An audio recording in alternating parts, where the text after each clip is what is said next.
Hi, I'm Dorothy Hudson, President of UMW, and today I'm standing at the corner of 281 and 36 in the lovely town of Hamilton, Texas. This is known as the hometown you want to live in. And with me is Ann Popp, past President of UMW. And I'm very excited to be here, Dorothy. Let's go see the Ray Ramsey collection.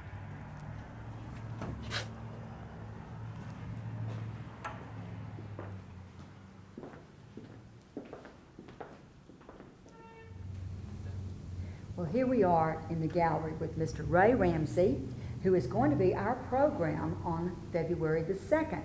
He's going to have some marvelous stories about lost art, but you're going to have to come to our program that day at UMW to hear about that.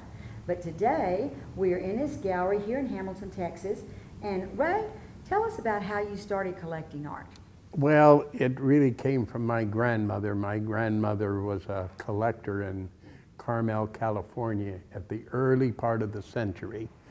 And the art stayed with the family.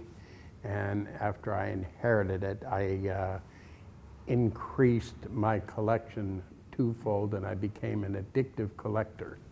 That is great. Well, we can tell that from your gallery, and I understand that there's a special painting here today that you'd like to talk about. This picture here is what you would consider the perfect picture, because there's nothing to distract the viewer in this picture. There's no horses or cows, there's no dwellings, there's nothing but a beautiful landscape with a river going through the center of it.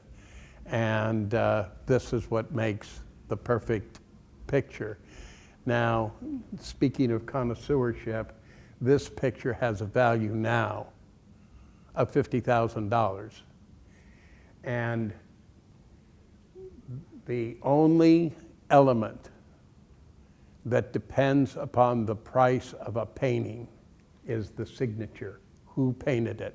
Rigolo painted this at $75,000. If Monet would have painted this picture, it'd be $30 million.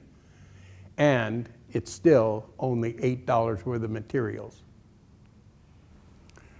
The two paintings in question that we'll be discussing when I meet you on February 2nd will be very exciting for you, as they involved the paintings being stolen from me.